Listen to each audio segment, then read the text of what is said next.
Thanks, everybody. Paul, you want to get us started? Sure. Hello, everybody. I see people coming in, but we'll get started. This is Paul Nathanson with the Policy Resolution Group at Bracewell. Welcome to the One Voice Washington, D.C. update.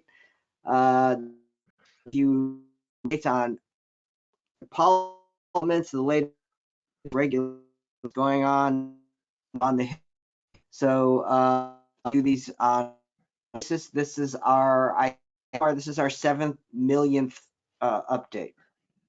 Paul solo off on a but as we are with the Franklin Partnership and Omar Nashashibi and John Guzik. So the lineup today is we're going to talk some more about some federal COVID regulations and some updates for you. There's been some action on the CHIPS Act. We're going to give you an update, all of you. With so we're going to talk about what Washington is doing about that. As always, if you have questions during the podcast, during the webinar, or even if you have questions that you want us to answer afterwards, just put it up in that chat box and we'll try to get to it during the webinar, but if not, we'll get back to you separately.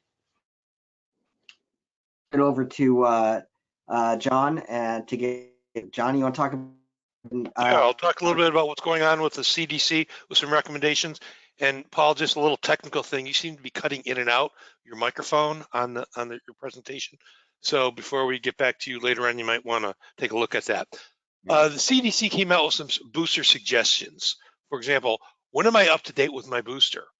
Well, it sort of depends on your age, depends on if you are moderately or severely immunocompromised. They have different recommendations. So they came out with that. For example, those who are 12 years plus could receive the updated Pfizer and Moderna booster. However, at this time, if you're between the ages of 12 and 17, you can only get the updated Pfizer bivalent booster. So that's just one suggestion. The other slide is before you get to that, the important thing here is to know the terminology. Obviously, you're going to go to the pharmacist. They're going to give you the most recent one, but it's the bivalent. That's the word that you're looking for, bivalent. You see that down below. The older boosters that you might have gotten several months ago, that's the monovalent. That's how you'll know the difference in the terminology. That's what CDC is referring to down below as the more original boosters versus the updated Pfizer ones. Sorry, John, I'll go ahead and get you back on. I'm getting my updated booster today, and this useful tool explains when I or my child should get a booster. And here, for example, if you're age 50 years or older, once you get the updated vaccine, you are protected. So this is just a useful tool that you and your employees can look at the site to determine what makes sure that I'm covered from from the COVID virus. And then moving on, many of our members of One Voice, PMA and NTMA members, took advantage of the Paycheck Protection Loan Program, and even large number of members took advantage of the loan forgiveness. Well, the IRS issued a ruling this week that says during your forgiveness application process, if you misrepresented or omitted how you use those funds, essentially the IRS is going to go after you, and they're going to require you to consider that loan taxable income moving forward. So, Omar, OSHA came out with some stuff too. They did. Thanks, John. Next couple of slides here, you're going to see some OSHA going on here. This is an OSHA instruction memo that went out to its regional folks with regards to severe violator enforcement program. The thing that you need to know here, especially if you've been written up in the past by OSHA, is they now have a new set of criteria that's going to look at a violation of all their hazards, whereas previously there was only a limited number of standards that they would examine upon an inspection for that employer failing to meet. So now, rather than just calculating the limited number of standards that have been violated as part of a a repeat offender and a severe violator, they're now going to have some additional criteria that might have been considered minor or not necessarily included. So that could now lead to certain companies who had not been in the past be considered a serious, severe violator under their new enforcement program on this memo that came out the other day. So in addition to being included on a public list of the most severe violators, there's going to be obviously follow-up inspections, and those are things that you know. And OSHA does put these out. If you go onto their website, as we did when we build this webinar every month, you go on and you'll see the news releases where they name, shame, and cite the company's name. We were going through the EEOC ones, and they actually went through a manufacturer in Texas, cited the, or in Arkansas rather, cited the owner by name for the violations on the EEOC violations there. So they are very much cracking down and being very stringent in some of these areas on the enforcement points, and keep that in mind. Also sticking with OSHA a little bit here on the process safety management review, both EPA and OSHA have certain standards and requirements depending on what materials, solvents, chemicals, hazardous and otherwise might be on the property, and depending on what employees might be handling them. You've all seen some of the signs that you've put up in certain areas that deal with the control of highly hazardous chemicals. And what this standard does that they currently have had in place for a number of years, it's called the process safety management. And the standards require employers to implement safety programs that do identify and evaluate and control highly hazardous chemicals, which a number of our manufacturers do have on site. And that program has to be in effect in the shop. What they're doing is they're going to institute a new review. There's a number of points that they put in there. They've outlined 14 management system elements for controlling hazardous chemicals, and there's going to be some additional requirements that they put forward. So keep that in mind. If you're redoing your processes now, it might be worth watching this. There's going to be a small business review panel coming up. They just convened it, or announced it rather, the other day, which means it'll happen sometime in the coming month or so, in addition to the public comment period panel that they've got there. John, I know a lot of people do use temp workers. I don't know if you want to cover the staff agency and what's going on with joint employer. Yeah, they issued some best practices for employers to utilize when considering whether to use temp workers. Well, before you get to that, on the actual rule that's been going on, I'll cover it. There's issues of National Labor Relations Board issued a notice of proposed rulemaking on the joint employer standard. This is a couple of things that goes back to in 2015, President Obama had directed his NLRB to issue a new directive and a new standard whereby an employee might have two employers for the purposes of this joint employer standard that would deal with everything from a workplace violation. So let's think, for example, what they were looking at and what they brought back now is whether or not an employer has even indirect control over the employee. Therefore, they would then be considered a joint employer for these purposes of the National Labor Relations Board, and then be subject to enforcement action if the other employer violated some type of term or some type of law or inappropriate action. And what this happened is in 2015, Obama folks put it in, Trump came in and removed it in 2020, and with the support of many in the business community and our coalition partners that did work to lift the Obama era, and now Biden is planning to put it back into effect, whereby if you are using a temp agency or a staffing agency, that you likely are going to be considered a joint employer for the purposes of the employment terms. And that's significant, since we know a lot of folks have shortages and they're continuing to use these types of temp workers and temp to hire. So please keep that in mind and make sure that you're aware that if and when this change does go through, they're starting to go through the proposed rulemaking, that you've spoken with your labor lawyers on how you want to make sure you're aware with whom you're partnering that are these staff agencies and providing you these temp workers. But John, to that point, you're right. The administration has seen so much activity in the last several months, in the last couple of years, in this space of temp workers. They're starting to put out guidance. Yeah, as I was going to say, evaluating whether you need temporary workers, how to proceed with contracting, training workers, not only just the workers, but their supervisors as well as they want to make sure that these temporary workers who come in really understand, for example, injury, illness reporting and record keeping procedures. We want to make sure that the employers are protected in that world. Yep. And then the NLRB came out with a ruling that said that employers can't prohibit the use of union insignia on their apparel. So this is this was a Tesla decision, overturns a Walmart directive from the NLRB from years ago. It reaffirms longstanding view that an employer cannot restrict an employer from wearing union insignia on their apparel. So that is a new change. Yeah, going over on a couple of things in the Department of Energy and the White House's decarbonization and climate change initiatives. On last month's webinar, we did report there about the new climate law that the president signed in and took effect on August 16th, with a number of provisions coming forward on taxes and on grants. Well, as an aside to that, now the government is taking a look at prioritizing the purchases of low carbon goods as part of its federal procurement standards, and through not just construction materials, but also looking at 98% of the materials purchased by the federal government. So the GSA has now put out the number of the different materials that they're looking at for low carbon. Now, obviously, purchase of steel, concrete, asphalt, a number of others that have greenhouse gas emissions significant. The reason we're putting this in there is because you're about to start seeing a whole of government decarbonization of industry initiative that really tries to encompass what they can do to start getting rid of some of the carbon footprint of American manufacturing and global manufacturing, if you consider the partnership the U.S. has entered with the European Union with regards to the 232 steel tariffs, that they have an agreement to come together by October of 2023 on a pathway to decarbonize or lessen the carbon footprint of steel that goes into the European Union and into the United States. And that's what you can see here, that the Department of Energy has now released its decarbonization roadmap for industry. They had 9 different titles going back in February when they floated this.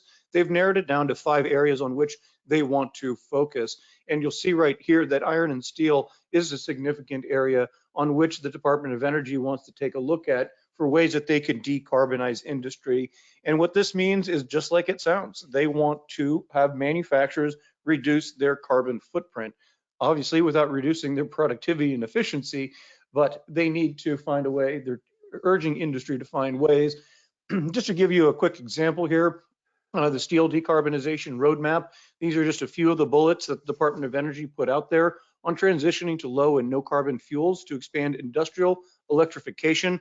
Obviously, for the arc furnaces, that might be a little bit different than for the integrated mills, who obviously would have a little bit more of a challenge on that. But as you can see, this is the pathway that the government, at least here in the United States and to an extent in Europe, wants to see industry going. And in addition to the pilot demonstrations for transformative technologies for hydro steel production, and also addressing how the iron ore and obviously carbon capture, and then improving materials efficiency, which ultimately could factor into how many of the folks that are on this webinar process. If the steel industry is going to change the makeup composition or how they produce, that might have further implications for your industry as well. And that's something to continue to watch for here in the coming months. And lastly, before I turn it over to John on some congressional activity, this is not a surprise to anybody, but the Department of Labor issued their final rule that will take effect on November 25th that officially will rescind the industry recognized apprenticeship programs, or IRAPs, that were using the qualified third-party entities known as the standards recognition entities. This was a program created by the previous administration that we always knew had opposition from Democrats and any Democrat that would take the White House, and largely because the unions opposed it at the time, and there were always concerns about the auditability. Both the NTMA and the PMA were very active with NIMS in supporting the creation of the IRAPs, and were disappointed, obviously, back in February of 2021 when the president issued an executive order starting the process to rescind the industry recognized apprenticeship programs. But this, again, is not a surprise.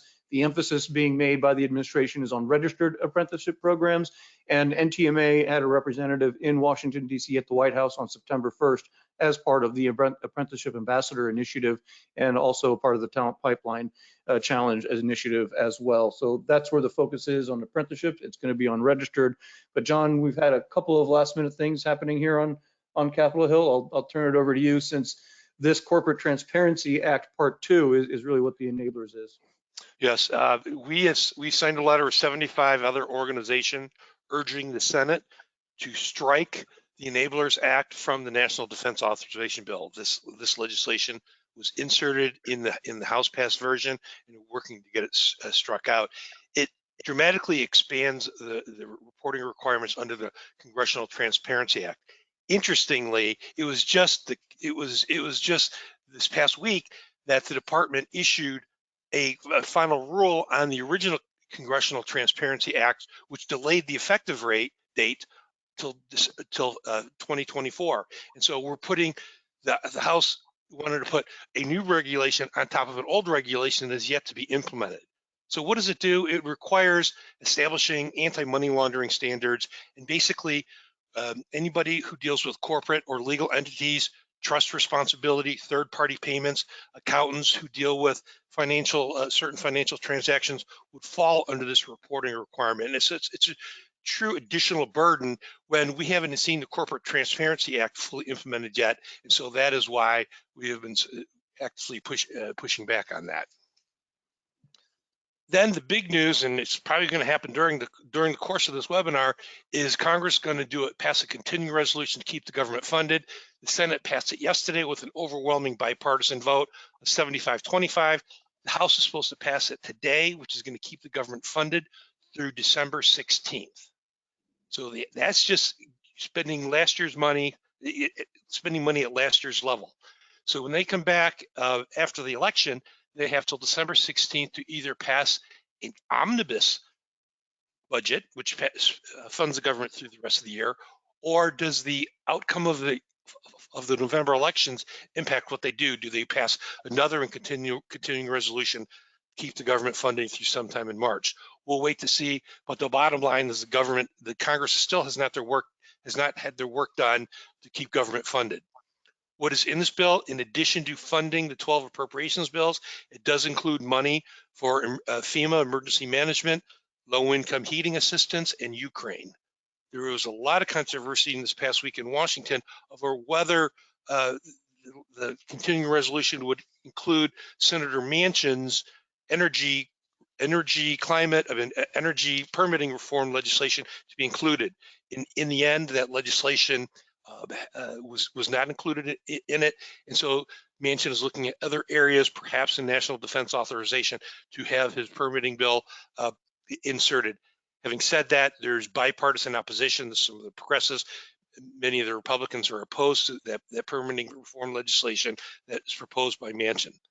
But Omar, one of the big successes of the Biden administration was passing the CHIPS Plus bill, and they're starting that implementation process right now. They are, and I do think you are going to get that lease bill through in December. I don't think it'll be maybe it's on the defense bill or gets tucked into the omnibus, but in the end, it's good policy because a lot of the renewable programs and energies on renewable electricity and other areas that the Biden administration strongly supports as part of that legislation they signed into law, they can't move forward on an expedited basis without faster leasing and permits. And because it also goes through the National Environmental Protection Act under NEPA, and does some changes there to put some time limits on how long an environmental review can take. So I do think in the end, they are going to get that bill through as part of something else. It just got personal and political in that short term. But John, to your point, another legislation in which we spent a lot of time and succeeded in getting through, and President signed into law on August 9th in a previous presentations, both mostly in July, but also in the August webinar that you can find on onevoiceinfo.org and click on the webinar button. I'll see all previous webinars there. We provided a lot more details on what's inside that CHIPS for America law. But here we've been on now a couple of calls with stakeholders and the Department of Commerce on implementation and funding. What we're hearing from them is that applications for grants for at least the semiconductor and their supply chain and some of the other grants as well that are broader on supply chains will be made available starting in February, and they will be accepting applications on a rolling basis. They're likely going to do a two-step process. What they want to see, and we spoke about this at length yesterday with some member companies, was they want to see a corroboration with a consortia, with a partnership, with some kind of formal agreements locally for those that are going to apply for whether it's a workforce training grant, a research and development grant, to be part of the manufacturing institutes. They want to see educators, employers, trade association, workforce development organizations, training providers, and unions and other employee representatives all coming together and applying as a unit. And even we saw this for the community colleges grant at the federal level that's due in a few weeks here as part of the ARPA. That also requires an employer as a partner for that community college or for that consortium to even apply. And we're seeing that increasingly being the case throughout the government, through all the Biden administration grants that are coming out here in the coming months. They're going to have an employer, some kind of a component there. And that's what we're going to expect on the funding applications, with dollars to be rolling out sometime in the spring as they make awards on a rolling basis for different types of incentives to manufacture here domestically. One question that they still have not fully fleshed out, how far the downstream, some of the benefits and grants will go. They haven't decided should they go all the way down to rare earth critical minerals, for example. They definitely are looking at manufacturing equipment, which as of now seems to include at least tooling and dies, but we're trying to get a better sense from them in the coming months how they're further going to define some of the materials and other items that will go into the manufacture of the semiconductors in this space over there. And then again, just some quick ideas of what they're looking at in terms of the projects being economically viable, obviously, and the beneficiaries are going to be able to be self-sufficient over time, and the workers. One area that they do have some concerns about from the conversations that we've had is not just how to define the downstream and how far to go there, but how to make sure that they've integrated training organizations and those folks as partners as part of their consortium.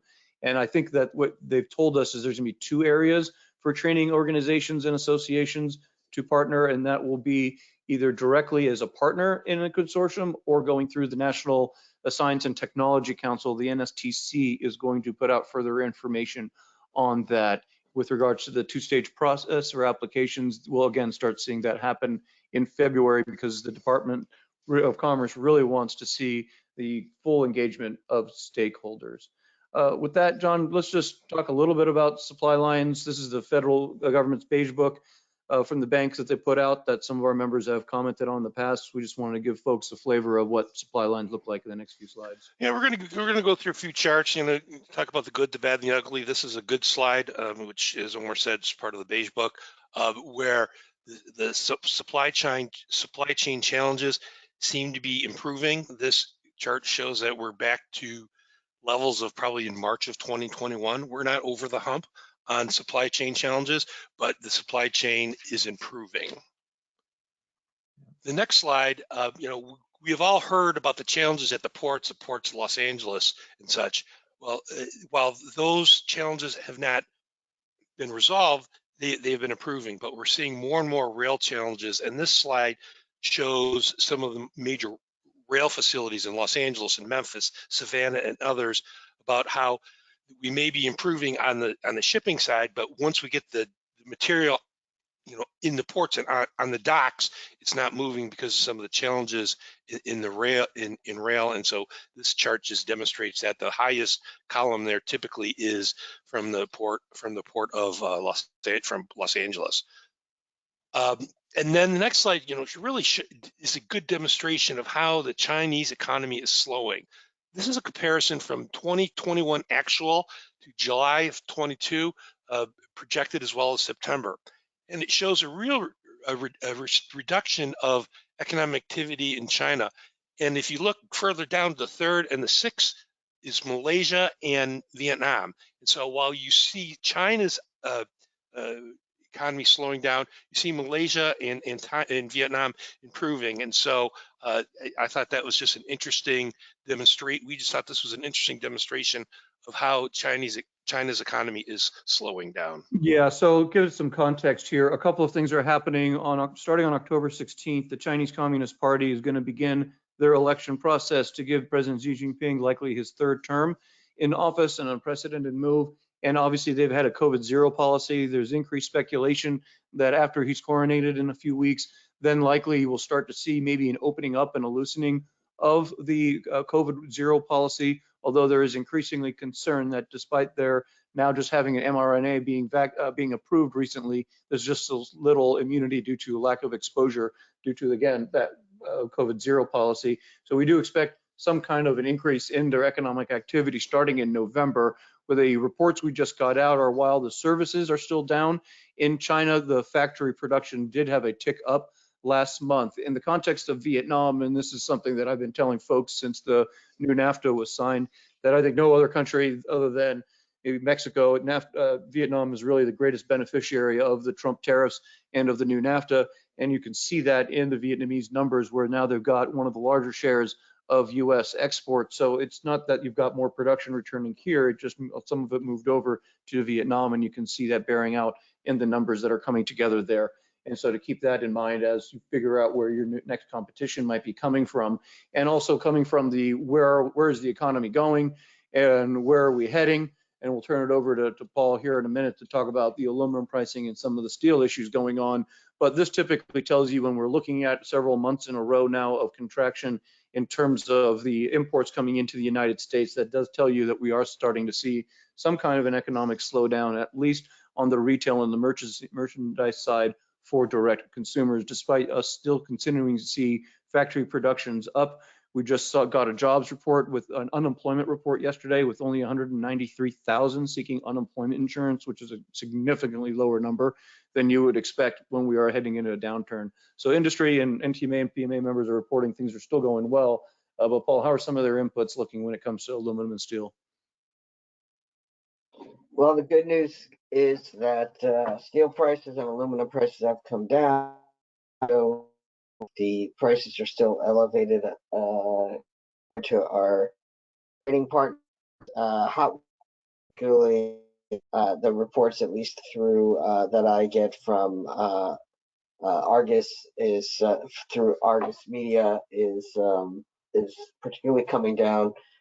We do have these monthly updates. This is the aluminum prices, and on the next one, you'll see that the top light blue bar are U.S. steel prices. You can see they've come down significantly this well as steel prices. The EU is the China is the darker blue bar. So we are experiencing right now lower steel prices around the world, but the situation remains volatile, and I do ask that you keep us informed as what you're seeing on the front lines, because we do have both media is interested. Obviously, we have members of Congress. So, all right, thanks, Paul. I think you're cutting back out again, so I'll just go ahead. I tried changing microphones, and it hasn't helped, so I apologize for that.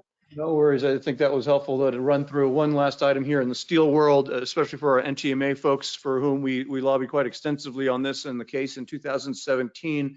The U.S. International Trade Commission, that's an independent agency as part of the federal government, before which a number of us testified from both NTMA and PMA on July 21st about the economic impact of steel and aluminum tariffs on industry. The ITC is going to hold a hearing on cut to length steel plate, and that's going to encompass a number of countries that our members in the past have reported the import from, including Korea and Japan in particular, Italy, Germany, France, and a few other, in Taiwan, I think was on the list of import countries for that cut to length plate. There's two cases. One's countervailing duty case, and those duties, which are basically a tax on imports, range from a little over 4% to 251%, whereas the anti-dumping orders range from about 7% to just under 150%. So that means that based upon the value that's calculated by customs upon entry, that's the tax that they put on that product, anywhere between 4% and 251%. We did have NTMA testify on the cut to length plate case again in 2017. And for those that are involved in this, using this material, please reach out to us or to Bill Padnos over at NTMA or anyone there. And that would be helpful for us to gauge what level of interest there might be for us to pursue that and moving forward. And on behalf of the folks over at Bracewell, John, why don't you go ahead and take this? I think Manufacturing Day is just it's a great opportunity to not just host your event. While we're not officially sponsoring with NAM, we believe every day is Manufacturing Day. This is where you can register your event with the association, so we can keep track of it, John, and taking pictures in those days is great. Yeah, absolutely. And this is a very important day to reach out to not only potential employees, and these are students in your high schools or community colleges or technical schools, but also reach out to parents and a lot of the teachers and instructors in those particular education areas. And that is, we've had many success stories of people who have eventually hired an employee from a student who came through their shop on Manufacturing Day. And It's if first- you, I hope you can hear me, but if you can tag us in your manufacturing day tweets, if you're NTMA member, NTMA talk. If you're a PMA member, PMA talk, we'll retweet you and get you some more. Yeah, that would be great. Please do that. It is Friday, February, excuse me, Friday, and it's next Friday, October 7th, I think is what next Friday is, or the 8th. So please, again, anything you're doing all next week is when we've got members that are doing events that are out there. As always, please stay connected with us through the One Voice podcast. We had one recorded last week where we get a little bit more political in that and get a bit more free in some of the policy discussions and less structured than here. You can always subscribe to that on any of your podcast platforms. And as always, please to keep these going and keep NTMA and PMA seated at the table here in Washington, D.C. Please do what you can to continue supporting us and them so they can still be there for you. With that, please enter any questions you might have into the question box over on the right. I've got two over there. I'll answer one of them to an extent that I can. How does OSHA select a vendor to audit? I believe by that meaning, how does OSHA select an individual factory or company to audit? That'll happen a couple of ways. Increasingly, and at the encouragement of the Department of Labor, it can happen through a whistleblower. That can either be through an employee that either notices something and has tried to change it and hasn't gotten where they want, or it could more often be a disgruntled employee that on the way out, or a former employee makes an anonymous tip. That could be one way. OSHA has broken down by regions, and different regions are given a different emphasis. So you have a national emphasis program with 13 current programs under that NEP, and then they give regions an additional emphasis. For example, the one around Missouri currently has it added, hearing loss emphasis. That's currently going on, I think, in that region. And so what they've done is they've identified the NAICS codes of the companies within that region on which they want to focus, and they'll put that as a subset of their targets. That'll be another category where they're identifying, if you're dealing with heat index, for example, they've got an appendix to that NEP, National Emphasis Program from April, that actually lists the NAICS, so the companies, and that will make them a more high value target, so to speak, in terms of their selection. And then obviously if there's past performance, past non-compliance, if you're on their radar screen, you'll obviously get a check that way. Another area to avoid it is you can enter into an agreement depending on your state with OSHA or with their intermediary, whereby OSHA will just come by once every 5 years on a planned scheduled visit because you've enrolled and you've taken certain steps where they know they don't even have to bother checking on you because you've put in all of the different steps and that they'd want to see taken there. So I hope that starts to help answer that question. I know both NTMA and PMA have some very good legal resources to which members have access that I'd encourage them to take advantage of those on the labor law side. Another one is kind of a dust off some cobwebs question. Please comment on qualifying for the ERTC, the Employee Retention Tax Credit, even if the decline is sales threshold are not met. So there's a couple of things here. For example, if you took out a Paycheck Protection Program loan of say $1 million, as many of our members did, you had to comply by the 60-40 rule, meaning $600,000 of that would have had to go into payroll and the other $400,000 would have had to go to the other eligible costs. That, oh geez, it's almost 2 years ago, webinars would have been everything. Yeah, right. A lot of the electricity, I think you could do mortgage interest. Just think of a lot of your bills that were paid. I think that was eligible for a 40% on there. So that you're still going to have to take a look at all of those areas. And many of our members would have had their loans already forgiven. So the comment with regards to the IRS eligibility, what they're doing is they're going back and looking at audits. If your loan has already been forgiven and you've maintained your documents, which is now the new law, I think is for 5 years, I want to say, on the full PPP, and then the other loans are for a different period. But if you've got your doc retention and you were forgiven by your bank, you're typically in the clear because most of you would have done your due diligence on eligible costs. What the IRS is looking at is loans that shouldn't have been forgiven because of it was costs or expenses rather that should not have been under that category. The decline in sales thresholds, you probably do have to go back and take a look. Remember, they had a couple of trigger mechanisms that those I will not rattle off the top of my head in terms of how you were still met for eligibility and how long that decline of sales went over a certain period. Remember, they had 2 tiers. It was at 50% and then it dropped to 25% after a certain date.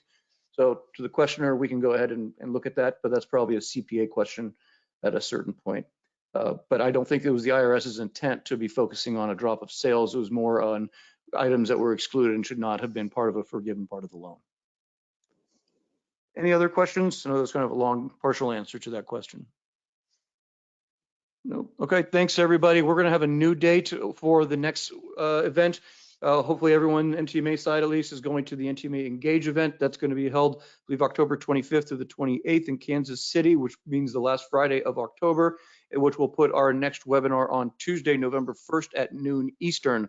And then we will have another special edition that will come around early December, around Monday, December 20th, we believe. And that's when we will give a post-election recap, a preview for the next Congress, and a wrap up of what this Congress did on tax extenders. You should know by then the R&D tax credit at the end of December. But in the meantime, please look out for some kind of a registration notice for sometime in early November, to be determined, but probably around that first week. Thank you, everybody, and appreciate your time today.